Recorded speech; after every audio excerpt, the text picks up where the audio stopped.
I drive a lot, and I find a lot of drivers are just not aware, really, of what's around them.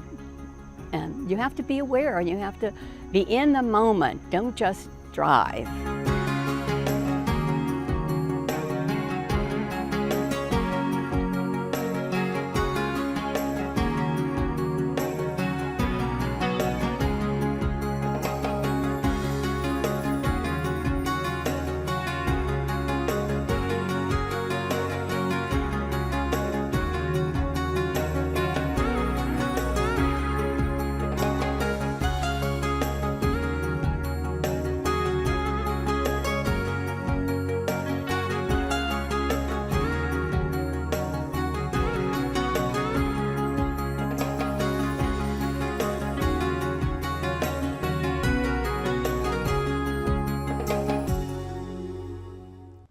Hello, I'm Fran Guasta-Desengi.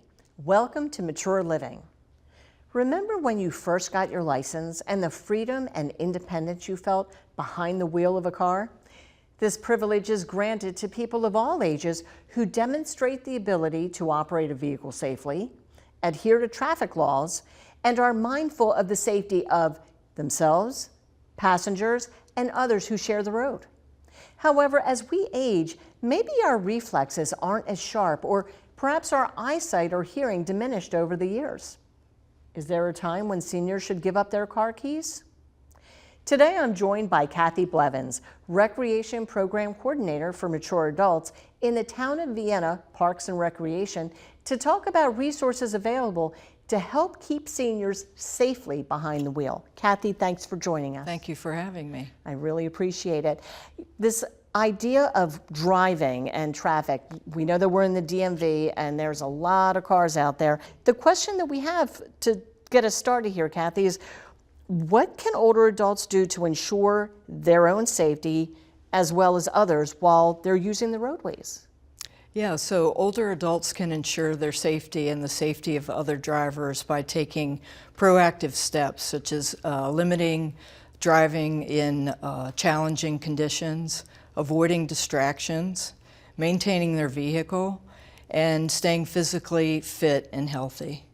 Some examples of these would be avoid driving at night and in poor weather conditions, drive familiar routes and times, and avoid rush hour and school bus times to alleviate stress. Eliminate distractions like silencing your cell phone and avoid talking and texting while driving.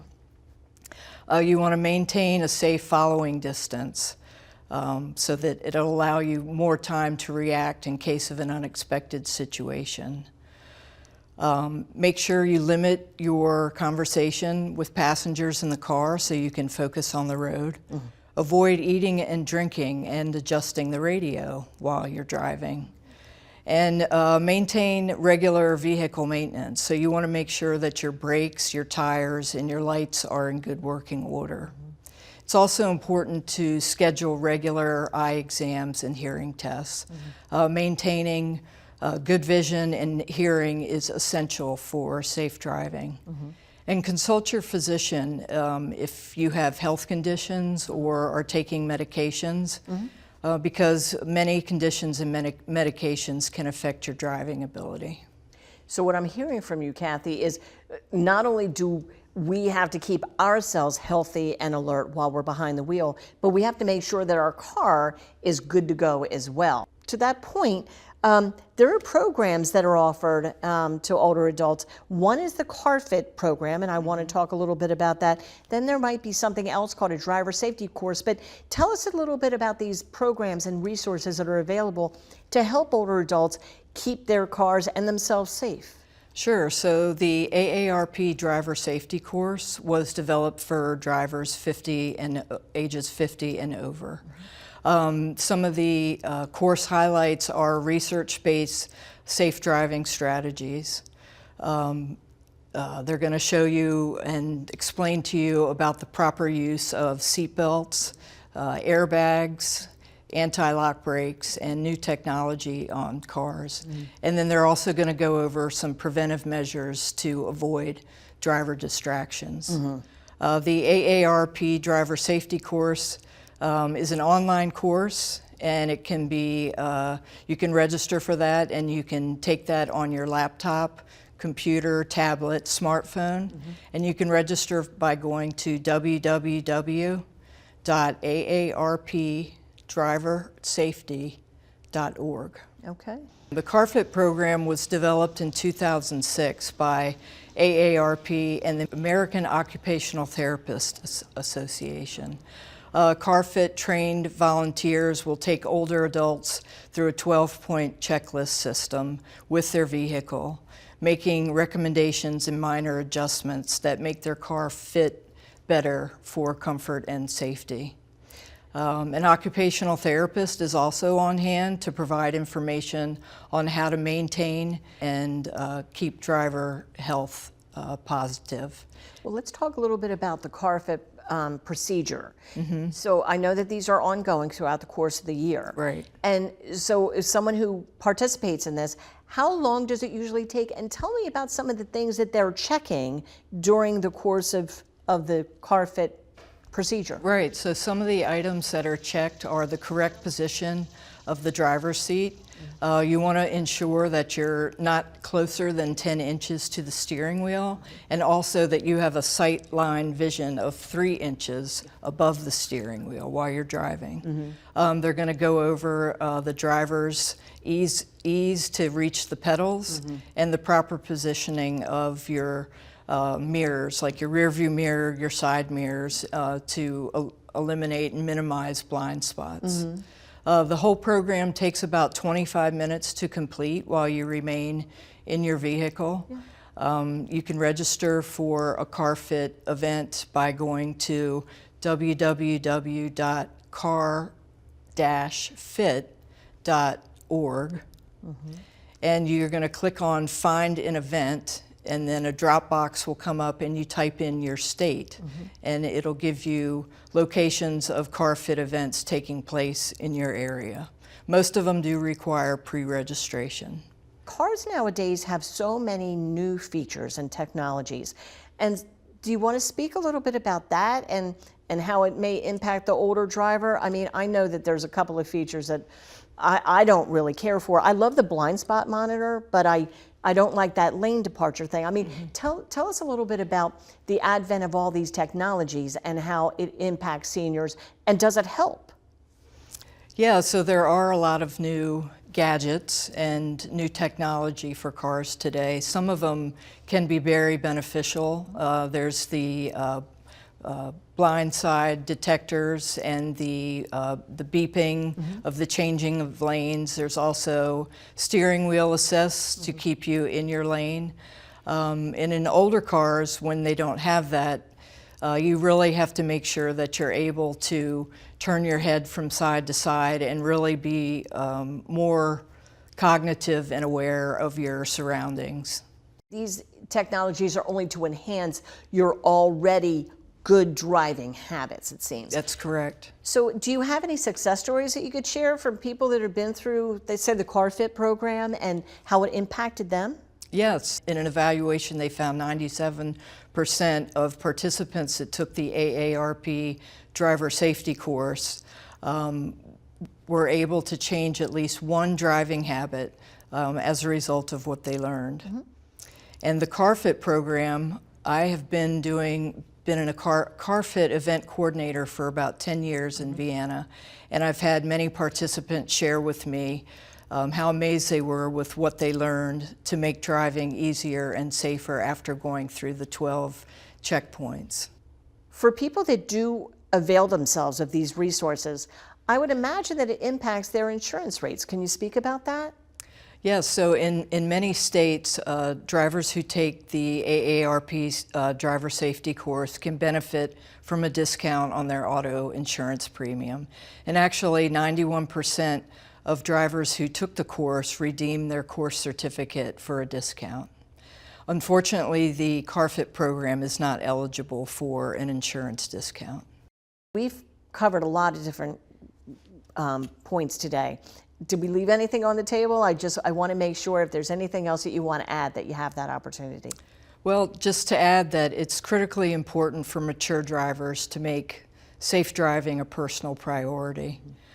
And also, lastly, if you're experiencing any physical or cognitive changes in your driving habits, it's good to consult with a physician or a professional for guidance. Limit your driving or take advantage of alternatives of driving, such as public transportation, ride-sharing programs like Uber or Lyft, and free driving programs such as NV Rides and the Shepherd Center. And always buckle up. And thank you for that. You're passionate about what you do. And I was wondering if you could just share, how does it resonate with you that you know that you are helping keep our roadways safe?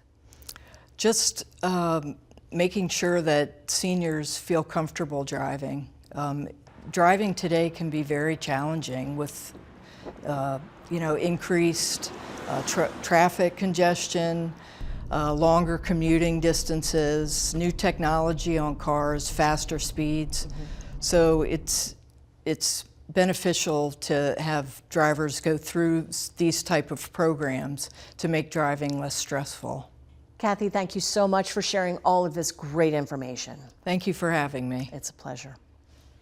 Later in the show, we'll talk with the State GrandDriver Coordinator and CarFit instructor who will talk about aging and the impact on driver safety. But first, we'll hear from a person who participated in AARP's CarFit program and how it benefited her. Well, I was born in Pennsylvania, a steel mill town, and moved here in 1968 with my husband and 4 children. Lots have changed. The roads, we moved to Vienna, and the road from Vienna to Oakton to Fairfax was 2 lanes. And then they widened it, took all the old houses down over the top. A lot of the changes, Vienna put in a circle on Park Street, a lot to get accustomed to and get, how to go about. I worked for the post office for 20 years and drove and found a lot of, subdivisions going up and a lot of that. I drive the expressways. I drive 66. I drive 95. I drive 495, but a lot of my contemporaries do not. It's just too much. So they take all the back roads, which to me is worse than driving on the highways. I mean, I put my car in cruise control and follow the traffic and I'm fine. You have to be very, very cognizant of what you're doing. And people around here don't do that. They don't watch all the traffic. They're rude, but I accounted for that because I know that's how they are. Too many seniors now buy new cars with all of this technology and rely on that instead of relying on their own instincts and on their own observations. Driving isn't something you just get in the car and do. Driving, must be with it. You must be aware of your surroundings all the time. And I think that a lot of these drivers out there are not, they're distracted. Well, I learned about CarFit with the town of Vienna. I do a lot of things through my volunteer work with Kathy Blevins in the community center. And she needed a volunteer for that. And so I volunteered. And then while I was volunteering, she said, well, since you're here, why don't you do it too? And I did. I went through the CarFit process. And found out a few things. For example, that my side mirrors weren't aligned exactly like they should, and my headrest was not down all the way. Well, I noticed that when they did adjust my headrest, it did feel better, and that my steering wheel too, you pick it up and down and tilt it. I did that, which I hadn't done before, and that I found was very helpful. The mirrors, I didn't realize that the mirrors on the sides could come in as far as they could and give me more vision to the back. I also found that there's a thing you could get to put in your door that will help you get in and out of the car. And I got one of those, and when I broke my leg and I was hung up for a while, I had a wheelchair, that was very helpful, and I still have it. It's in the car. I think it's important for everybody to go do this. Seniors now are relying on their car. They buy new cars with things that are going to tell them when their car is too close or when they're going too fast. you need to do that yourself. You can't just rely on that. And the AARP class was very good in giving you little clues on passing and getting you renewed with all the things you did when you took your driver's license, which for me were like 60-some years ago, so I don't know if things have changed, but there's always something to learn. I would recommend if you see the CarFit sign up, go do it. It's free, and you'll learn a lot about your driving and your car and how you could be a better driver.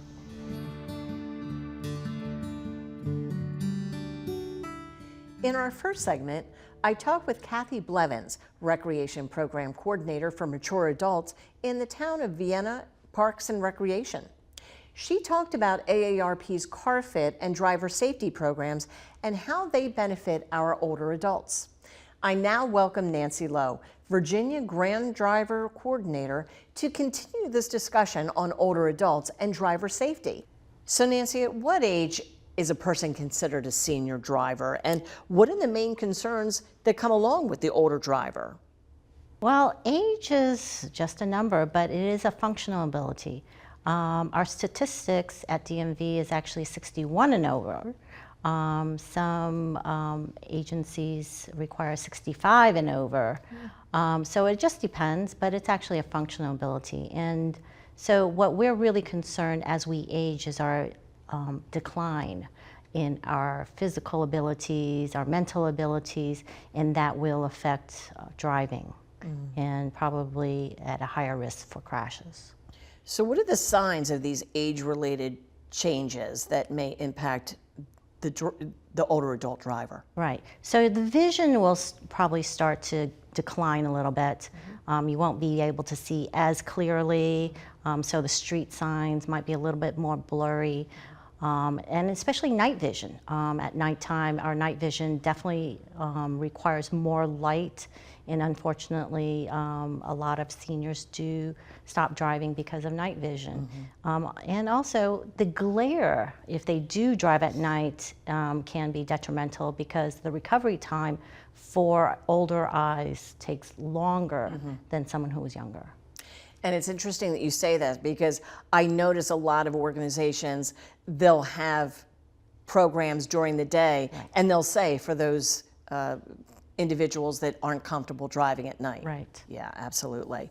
So Nancy, let's talk about technology. It's pervasive in cars nowadays. And so obviously you need to have good, solid driving habits, but technology, can it help or hinder? And, you know, is there any technology that really is beneficial to the older driver? All the technologies that the car manufacturers have come up with are pretty beneficial, but a lot of our seniors do not know how to use it. So all these bells and these dings and the vibrations are going off. It gets confusing. So my suggestion is for you to turn everything off and then turn each one back on individually so you're adjusted to it, so you're comfortable with it, and then turn on the next one. That is a really good point because I know I do not like that lane departure feature. I love the blind spot monitor, but that lane departure feature, forget about it. I have that turned off. Backup cameras are a great thing to have also. That's very common in new cars these days. However, the backup camera is only focused towards the back. You still need to turn your head left and right over your shoulder because the peripheral vision is not there. So you can't fully count on the backup camera. You still need to turn your head. So you really need to combine good driving skills and let this technology augment that. Exactly. Excellent, thank you. Well, let's talk now about the time change. When, especially in the going into the winter time, it gets darker earlier, and so explain how that may impact the older driver. Yeah, as we age, our vision, night vision, diminishes a little bit. We need a lot more light in order for us to see, and also glare is a huge issue. So a lot of our seniors don't drive at night. But you have to be careful if you're, especially with the time change, you're aware that you don't make appointments to stay out too late. And also pedestrians are out on the road, you know, especially at dusk and they're, you know, walking for health benefits. Make sure you wear light colored clothing. And so not only the seniors can see you, but other drivers can see you if you are the senior walker, you know, out on the roadway. So make sure that you carry a flashlight and wear light colored clothing. Exactly, and maybe even wearing a reflective vest. Correct, yes. Yeah, perfect. Excellent, thank you, good points. So what about tips? We talked a little bit about this with Kathy, but to help older adults stay healthy and sharp behind the wheel. Yeah, so a good thing is to, you know, go to the gym and get some exercise going. So you're physically able to maneuver that steering wheel because your car is, you know, 2,000 to 3,000 pounds of heavy machinery. So, you know, be strong, your legs are, you know, fast so you can move between the pedals. You know, especially up here in our, you know, Fairfax County traffic, the situations changes at a split second, so you really need to be fast. And also sharpen your mental skills as well. So going to a lot of, you know, learning sessions, you know, continuing education, you know, going to bridge games, you know, socialization, you know, bridge clubs and crossword puzzles and Sudokus and, you know, all those. Just keep learning. Absolutely, and even there's a ton of apps on the phone that you could do that helps you stay mentally sharp as well. Not just mentally, but quick too. Yeah. You know, you have to be fast. Without a doubt. Yeah. Well, let's talk about the DMV. Yeah. Is there a rule as far as renewing your driver's license? So seniors over the age of 75, not exactly on their 75th birthday, unless it is actually you know, expiring on their 75th, but after their 75th, their license renewal must be made in person. They cannot do it online and they cannot mail it in. So they have to be there. The only testing, so a lot of seniors are afraid, but the only testing that's required is actually just the vision.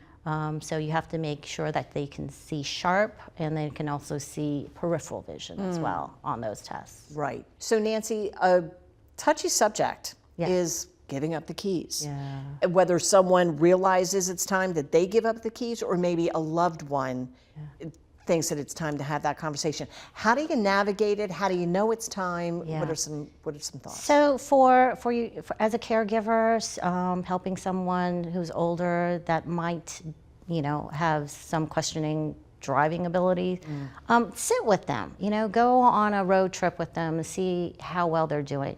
And then, you know, you could touch upon some of the issues that they might need a refresher course on or, you know, more driving practice on. But if they're still not listening, if their mother or grandparent are still not listening, you can actually go to the DMV and request a medical review. And that medical review is a form, simple form. You submit it and they will analyze it with the medical review board and then request testing to make sure that senior is safe to drive. And they'll let the senior know, yes, you can drive, or this is time to give up. Right. They'll do a lot of different testing. It could be a vision test, it could be a medical test, or it could be a comprehensive driver assessment. Those comprehensive driver assessments are very long, very expensive. There's a couple of centers up here that does it, which is Driver Center on Excellence and also MedStar. And they do driver assessments and making sure that they're safe. It's a cognitive testing along with the on-road testing. So it's very comprehensive. Excellent. Yeah. Well, let's talk about seniors that may have had an operation in an eye and only see out of one eye. You know? So talk to me about that, or maybe like a hearing impairment. I mean, I don't know how seniors navigate that, but still stay safe on the road. Yeah, so for vision, you don't really need two eyes, believe it or not. There is, depth perception is diminished a bit, so they would have to make sure that, you know, their ability to turn their neck so they can actually see side to side. But DMV requires at least a minimum of 110 degrees of vision. It used to be 120 degrees of vision, so it's 110 degrees of vision in order for them to pass the vision test. All right. Yeah.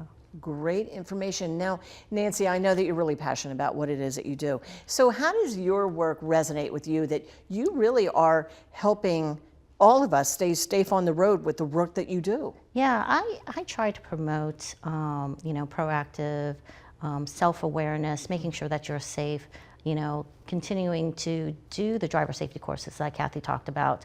Those are great. Not only do you get a discount on insurance, but it teaches you all the different rules and laws that have changed. This past few months ago, we just passed the law, everybody in the car must be seat belted, Yes. no matter what age. So things change yearly, so it's good to take a driver safety course. That's interesting. I thought it was a rule that everybody should be belted no matter what. That's now a new law? It's a law. It used to be backseat, the adults didn't have to belt, but now everybody has to belt. I think that that's a good change, absolutely. Yeah. Nancy, great information that you shared. Thank you so much for being here. Thank you. It's a pleasure. And thank you for watching this edition of Mature Living.